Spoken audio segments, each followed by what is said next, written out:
반갑습니다, 형님들. 안녕하세요. 조별리그 2라운드 게임데이 두 번째 날입니다. 오늘은 C조와 D조를 좀 다뤄볼 텐데, 먼저 들어가기 전에 현재까지 현황 한번 또 보겠습니다. 자, 제가 녹화하고 있는 현재, 지금 이제 체코랑 남아공이 전반전이 끝난 상태인데, 이번 대회가 일단은 점수가 좀 많이 나고 있기는 하거든요. 근데 이게 찾아보니까 24경기 동안 대부분 이제 2.5가 많았는데, 그때그때 다르다고 쳐도 언더오버는 반반이었습니다. 점수가 확 날 때 많이 나는 거지 2.5 기준의 언더 역시 절반 정도에 해당을 하고 있습니다. 현재까지. 그리고 저번에 말씀드린 것처럼 이 헨슨 빈도와 무승부 빈도가 많고 다른 뭐 헨무나 역배는 그리 많지가 않다. 여태까지 대회들에 비하면은 일단은 고배당 비율이 그렇게 높은 대회까지는 아니에요.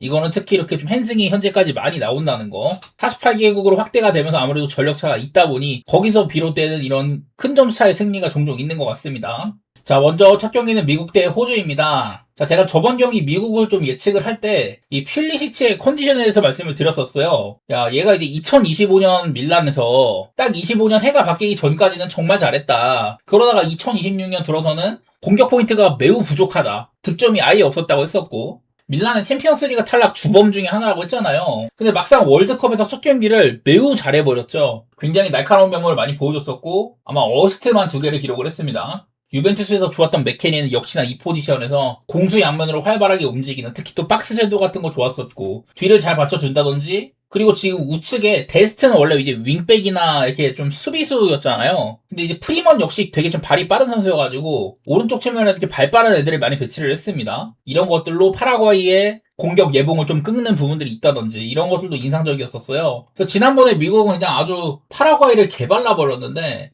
그 전에 이제 뭐 친선전이라든지 파라과이가 보여준 모습들을 생각했을 때 이게 파라과이가 너무 못했다는 생각은 있지만은 반대로 미국도 결과물 자체는 잘 가져갔잖아요. 지금 캐나다나 미국이나 엄청나게 이런 빠른 속도 같은 걸 이용해주는 모습들 이런 것들이 많이 보이는데 어쨌든 지난번 경기 미국은 거의 뭐 흠잡을 데가 없는 경기력이었었습니다. 개최국다운 면모를 많이 보여줬고 근데 이제 미국은 징크스가 하나 있거든요. 제가 이번 대회를 분석을 하면서 지난 월드컵이나 뭐 그전 월드컵까지 제가 미리 좀 해놓은 게 있어서 조금 살펴보다 보니까 이런 징크스가 있었습니다. 미국은 특이한 징크스가 하나 있다. 밀레니엄 이후 2000년대 이후로 미국인이 출전한 모든 월드컵 경기 2차전 얘네들이 2018년 월드컵은 못 나갔거든요. 그때마다 비겼다. 조금 찾아보니까 2차전 상대들이 일단은 우리나라랑 2002년에 붙었고 그 다음에는 이탈리아, 그 다음 슬로베니아, 포르투갈, 잉글랜드 이렇게 붙었다고 하더라고요. 사실 엄청 막 오래된 징크스까지는 아니어도 나름대로 꽤나 오랫동안 발목을 잡고 있는 징크스라고 합니다. 따지고 봤을 때 미국이 지난번 경기 파라과이전을 되게 좀 쉽게 이겼지만은 세부 스탯으로 들어가면은 XG 같은 거는 기대 득점급 같은 거는 1.34밖에 안 됐거든요. 그날 뭐 사실 뭐 파라과이 그냥 아주 뭐 결을 못 배웠다 뿐이지 그런 부분에서 미국의 체급을 정확히 측정하는 거는 좀 어려웠던 경기였지 않나. 물론 경기는 잘했지만 다른 상대랑 붙었을 때는 어떨지 이런 것들이 좀 궁금하기는 하고요. 자, 그리고 호주입니다. 사실 호주가 여기조에서 진출 가능성이 그렇게 막 높이 꼽히지 않았는데 무려 터키를 잡아냈습니다. 저도 지난번에도 피지컬이나 조직적인 수비가 눈에 띄는 팀이다. 롱볼이라든지 뭐 역습 이런 거를 많이 전개를 한다고 했는데 딱 지난번이 그런 경기였었죠. 첫 번째 골도 이란 쿤다가 역습 찬스에서 상대 수비 이제 뒷공간으로 톡 차놓고 그거를 또 잘 공략해서 아주 뭐 천재적인 장면으로 첫 골을 만들어냈었고 역습 과정에서 그 다음에 또 이제 호주의 두 번째 골 역시 터키한테 엄청 쳐맞다가 이거로 지켜내고 역습 상황에서 메칼피가 좀 멋진 중거리 슛 땅볼 슛으로 넣었습니다. 터키가 엄청나게 공격을 해댔지만은 실속은 없었던 반면 호주는 얼마 없는 찬스를 역습으로 잘 풀어나간 셈이거든요. 그 경기가 이제 점유율이 28대 72였는데 그만큼 호주가 지키는 능력이 대단했다는 소리입니다. 라인업부터가 5-4-1로 딱 이제 버티고 역습을 하겠다 이런 마음으로 딱 나오는데 그 색채가 아주 뭐 잘 먹혔다고 생각이 됩니다. 이번 대회 단 2번밖에 없던 역배의 주인공 중에 하나가 이 호주였었고요. 그런 관점에서 저는 좀 인상 깊게 봤던 것 같아요. 이게 미국이 생각보다 직접적인 박스 타격이 좋습니다. 그래서 호주처럼 이렇게 내려앉은 팀한테 어떤 식으로 과연 이게 작용을 할런지 솔직히 뚫기가 쉽지 않거든요. 경기력으로만 봤을 때는 미국이 충분히 좋은데 근데 호주도 직접적으로 터키 정도의 팀한테 막아내는 면모를 잘 보여줬습니다. 여지껏 맞대결은 특히나 2025년에도 맞붙은 적이 있었는데 이때도 뭐 미국이 이겼다든지 이런 지표는 있지만은 솔직히 저는 지난번 경기 미국이 파라과이를 잡은 거는 이거는 파라과이가 예상보다 너무 좀 기대 이하였다 그런 생각이고 호주는 실제로 터키 상대로 안티풋볼이 뭔지 제대로 보여줬잖아요. 저는 그런 것들을 봤을 때 뭐 미국의 이런 징크스를 무시하기는 싫다 이런 생각이어서 이긴다면은 미국이 한 점 차일 것 같아요. 그래서 이거는 그냥 고배당 보기가 좋은 게임 같다. 기본적으로 언더 양상에다가 미국의 햄무나 무승부 이런 방향으로 보도록 하겠습니다. 그리고 두 번째로는 스코틀랜드 대 모로코인데요. 스코틀랜드는 제가 저번에도 이런 메이저 대회에서는 되게 좀 수비적인 축구를 한다 이랬는데, 지난번에는 상대가 IT였는데도 사실 쉽게는 못 갔습니다. 사실 뭐 골대도 맞고 득점 자체도 이제 결승골도 몇 끼네 굴절골이었으니까 스코틀랜드 공격이 아주 원활하게 된 편까지는 아니었었어요. 사실 얘네들은 이번 조에서 2, 3위를 맞대결할 줄 알았는데 일단 모로코가 브라질을 또 비겨버렸잖아요. 그러다 보니까 좀 만만치 않아졌다 이런 생각이고, 일단은 스코틀랜드 진출 과정부터가 덴마크랑 그리스를 꺾고 왔으면은 저는 어느 정도 토너먼트에 진출할 만한 자격이 되는 팀이라고 생각을 합니다. 이번 대회가 48강이라서 32강부터 이제 토너먼트인데, 스코틀랜드는 이제 월드컵 본선을 8번 이상 나간 진출국 가운데 아직까지 한 번도 토너먼트 경험이 없는 팀이라고 했었어요. 아마 근데 이번이 좀 기회가 될 것 같기는 합니다. 이미 1승을 그래도 챙겼으니까. 어쨌든 이 경기 역시 저는 모로코가 주도할 만한 경기라고 생각을 합니다. 기본적으로 스코틀랜드는 이제 유럽에서도 엄청난 약팀 말고는 본인들이 주도적으로 볼을 간수를 하면서 정석적으로 내려앉은 상대를 막 패는 능력들, 그런 것들은 솔직히 별로 안 좋은 팀이거든요. 얘네들도 역습이라든지 수비 이런 데 특화가 돼 있고 세트피스가 강한 이런 유형인데, 일단은 모로코가 저는 주도할 것 같기는 해요. 지난번에 브라질 상대로도 사실 점유율을 반반 쳤으니까요. 오히려 공격 세부 스탯에서는 모로코가 앞선 바도 있었습니다. 사이바리의 득점, 제가 저번에도 이 사이바리가 PSV에서 펄스9 롤을 맡고 있다. 그래서 지난 대회처럼 이런 정통적인 공격수를 쓰지 않고 있거든요. 그런 것들이 꽤나 결과로도 잘 들어맞았다 싶습니다. 심지어 미드필더진에도 소피앙 암라바트를 안 쓰고선 이렇게 하더라고요. 그리고 생각보다 저는 이번 대회 때 아게르드나 사이스가 없는 거, 지난 대회 4강의 주역에서 친구들이 없는 이런 중앙 수비를 걱정했는데 나쁘지 않았죠. 더구나 얘네들 역시 또 이제 장신이기 때문에 스코틀랜드의 이런 세트피스에 나름대로 대처가 될 만한 부분도 있기는 합니다. 근데 뭐 그런 부분을 조금 이제 막아 세우려면은 좀 더 장신의 선수들이 필요할 것 같기는 하거든요.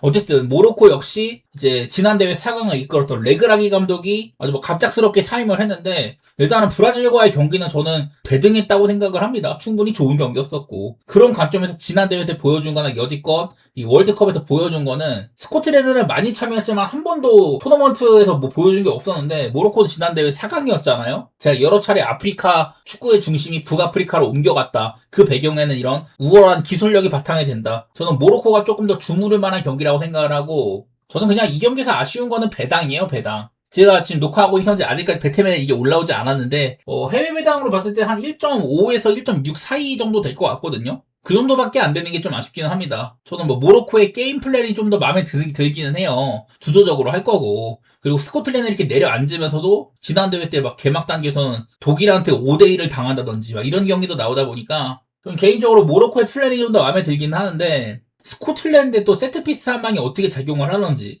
뭐 그런 것들 뭐 조금 걱정되는 수준입니다. 어쨌든 게임 베이스는 모로코가 가져갈 가능성이 있다고 생각을 하고요. 솔직히 배당이 맛이 없어서 가려면 이거 마힌 가야 되는데, 저 솔직히 이 배당에 마히는 겁나서 차라리 보라면 뭐 모로코의 승리 바탕에 햄무, 언더 이런 식으로 보겠습니다.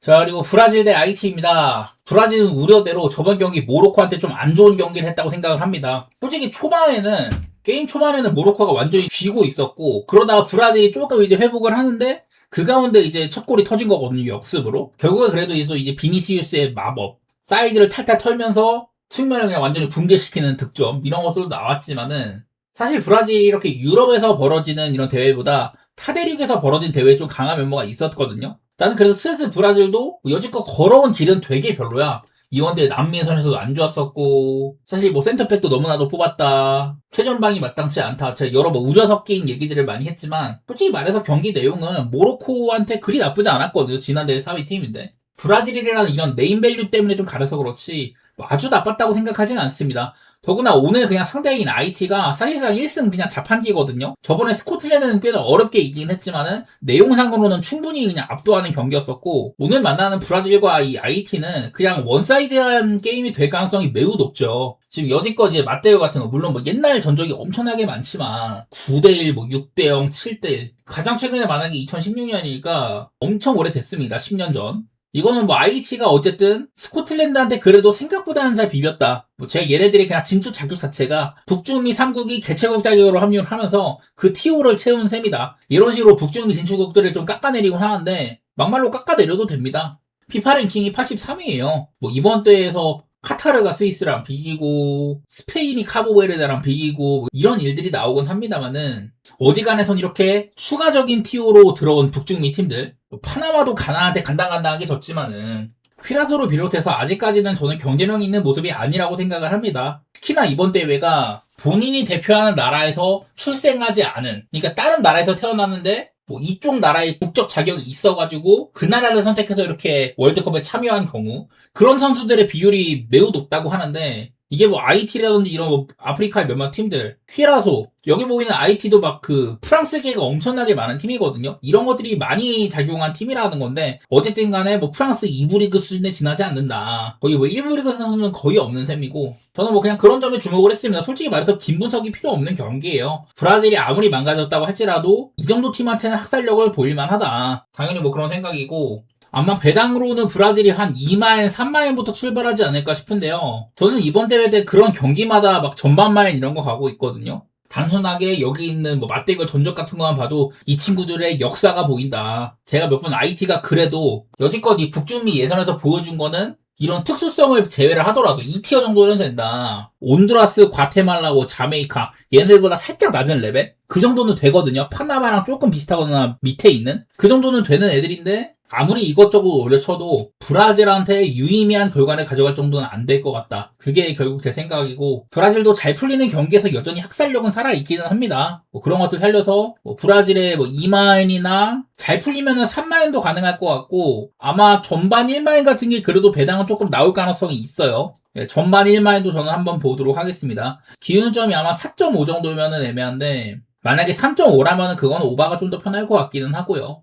그리고 마지막으로 터키 대 파라과이입니다. 지난번 1차전에서 매우 실망스러웠던 두 팀 간의 대결이죠. 그래도 터키는 본인들이 할 만한 거는 다 했습니다. 호주가 워낙 단단하고 잘 준비가 돼서 그렇지, 터키는 나름대로 저는 할 거는 다 했다고 생각을 해요. 내용상으로는 이게 원래 일들지를 선발을 쓸 줄 알았는데 4-3-3으로 임했더라고요. 여기 이제 차란으로 양옆에다가 퀘크츠랑 윅색이면 약간 좀 수비적인 애들인데, 글쎄 뭐 때문인지 몰라도 공격적으로 엄청 막 적극적으로 나타난 편까지는 아니었었습니다. 아마 저는 2차전에서는 터키가 이미 뭐 1패도 했겠다. 분명 이기려고 열심히 달려들 가능성이 있거든요. 제가 저번에도 여기 조 자체가 미국, 호주, 터키, 파라과이면은 확실한 강자가 없는 조다. 다 비슷한 레벨이다. 이런 얘기를 했는데, 사실 그 중에서도 여지껏 족적 자체는 터키가 꽤나 괜찮았었어요. 근데 그런 팀이 그래도 여기 조에선 좀 낮게 평가를 받던 호주한테 첫 경기를 내줬다. 그런 양상이 돼버렸으니까, 그럼 터키는 여기서 확실하게 치고 나갈 필요가 있어집니다. 물론 얘네들도 마지막 월드컵이 2002년이었던 만큼 2002년 4강의 기적을 버린 다음에 그동안 월드컵이랑은 연이 없었거든요. 저번에는 뭐 이제 유로에서도 잘했겠다, 여러 황금 세조도 나오고 분명 좋은 타이밍이긴 하지만, 사실 터키가 이런 국제 무대에서의 족적은 좀 약한 편이에요. 저는 그래서 이번 대회가 뭔가 좀 가능성이 있는 대회처럼 보고는 있는데, 어쨌든 뭐 쉽지 않다는 얘기입니다. 특히나 과정 같은 게 전체적으로 넓게 봤을 때는 좋았는데, 올라오는 과정에서 플레이오프를 루마니아나 코소보, 확실하게 좀 처지는 애들한테 전부 1대0으로 시원시원하게 못 이기고 왔다는 거, 이런 것들도 좀 눈여겨볼만 하거든요. 그래서 일단은 터키 저번 경기 때도 아주 막 결정적인 찬스는 많지 않았다는 거, 이런 것과 함께 오늘 역시 뭐 주도적인 경기는 할 거는 같습니다만, 아마 파라과이의 역습 같은 거에는 노출이 될 만하다, 이런 환경인데, 사실 막 이번에 첫 경기가 아주 실망스러웠다는 팀들이 많았지만, 파라과이는 저는 사실 얘네들 좋게 보고 있었거든요. 제가 몇 번 이렇게 코파 이후에 구스타보 알파로 감독을 선임해가지고 남미에서는 굉장히 잘 치렀었다, 엔지도의 펄션9 롤까지 뭐 예측도 하고, 과거 엄청 언더보기 좋은 시절보다 지금은 좀 더 능동적인 축구를 한다, 이런 얘기를 했었는데, 와, 그런 것들을 보여줄 새조차 없었던 미국전이었습니다. 그냥 아무것도 못하고 졌잖아요. 그러다 보니 파라과이는 뭔가 분석을 할 만한 여지가 없어요. 저번 경기 그냥 말도 안 되게 못했거든. 심지어 그 경기는 뭐 XG 같은 것들도 미국이 대단히 높은 것도 아닌데 아마 1.4인가 밖에 안 되는데, 그런데도 3골이나 넣으면서 이긴 겁니다. 그러다 보니까 파라과이가 너무 이게 김이 빠져버렸는데, 터키랑은 좀 어떨지 모르겠네요. 어떻게 보면은 미국은 엄청 좀 빠른 환경 속에서 본인들이 볼을 잡고선 여기저기 휘저으면서 공격 기회를 엿보기보다는 직접적으로 그냥 들이박았거든요. 터키는 근데 좀 더 신중한 스타일이긴 합니다. 그런 팀한테 오히려 파라과이 역습 같은 것들이 빛을 발할 만도 해요. 보니까 터키가 이번에 바르다치나 데미랄, 얘네들도 스피드는 좀 있지만은 순발력은 떨어지는 스타일인데, 파라과이 이런 뭐 드리블러들이 꽤 있는 이런 조합에서는 파라과이가 뭐 아주 기회가 없을 것 같지는 않거든요. 기본적으로 터키가 주도하는 한편 찬스가 꽤나 많이 있을 거다. 그런 와중에 파라과이가 좀 이제 역습을 노릴 만한 그런 흐름인 것 같은데, 어쨌든 저는 지난번에 본 바로는 터키가 확실히 공격 대비 얼마 없는 역습 장면에서도 유의미한 득점 기회를 많이 내줬다. 그게 좀 많이 아쉬워서 저는 터키의 수비도 안 좋게 보고 있습니다. 파라과이가 매우 기대 이하였지만은 사실 저번 경기보다 나쁠 순 없다고 보거든요. 그런 관점에서 저는 이거 뭐 승패 자체는 예측이 힘들어요. 그냥 터키가 우세할 거는 같은데 지금 나오고 있는 배당도 사실 막 엄청 터키를 가고 싶거나 그 정도도 안 되는 것 같아요. 아마 배트맨에서는 1.8 정도 그렇게 나올 것 같고 저는 승패보다는 그냥 오바를 도전하는 의의가 있다고 봅니다. 어쨌든 간에 터키 일단 되게 좀 공격적이고 주도적인 플레이를 많이 하는데 파라과이는 역습에 좀 특화되어 있는 팀이라고 생각을 해요. 지금은 뭐 그런 것들 살려서 일단은 오바를 가장 먼저 보고 싶습니다. 2.5 기준으로는 이게 뭐 배당이 얼마나 나올지는 모르겠지만 아마 그래도 좀 나오지 않을까 싶긴 하고요. 승패는 저는 그냥 뭐 아무거나 고배당 도전하시는 게 좋을 것 같아요. 나는 터키가 막 엄청 쉽게 갈 것 같지는 않아서 어쨌든 저는 오바를 가장 메인으로 삼겠습니다. 자, 그래서 이렇게 C조와 D조 한번 살펴봤습니다. 여기조는 뭐 전체적으로 저번 경기에 실망스러웠던 팀들이 두 팀이나 있는지라서 그런 팀들이 분석이 좀 어렵죠. 터키나 파라과이가 너무 기대 이하였다 보니까 미국은 오히려 너무 잘해버려가지고 정상적인 판단이 안 되고 호주도 원하는 플랜대로 매우 잘 풀린 편이었었습니다. 스코틀랜드는 상대가 너무 쉬웠고 그래도 1대0으로 겨우겨우 이긴 셈이다. 모로코는 2조에서 최강자라고 할 수 있는 브라질이랑 제대로 그냥 맞다이가 되는 모습을 보여줬다. 이런 것들을 보다 보니 전체적인 전력들이 좀 평준화됐다는 생각이 있어요. 심지어 여기조의 최약체라고 할 수 있는 IT조차 그래도 스코틀랜드한테 대패는 안 당했다 보니까 만약에 브라질이 아니라 애매한 팀이었으면은 뭐 무승부라든지 이런 것들도 계산을 해보겠는데 어쨌든 저는 학살각 쪽으로 일단은 가닥을 내렸고 뭐 이런저런 분석들과 함께 오늘은 뭐 아까 제가 막 미국의 이런 징크스까지 있다고 했는데요. 과연 이어갈지 꽤나 오래 이어지고 있으니까 한 20년 넘도록 그런 것들도 좀 재미로 봐주시고 저는 뭐 여기까지 하겠습니다. 역시나 지금 현재 또 이제 한창 이제 MLB가 진행 중이어서 메이저리그도 같이 분석하고 있으니 이런저런 뭐 선발 투수들의 특이점이라던가 여러 팀들의 뭐 흐름 같은 부분들 이런 것들도 하고 있으니까 많이들 관심 갖고 봐주시면 좋을 것 같고요. 근데 저는 여기서 인사드리겠습니다. 내일도 게임데이 세 번째 날 가지고 오도록 할게요. 감사합니다.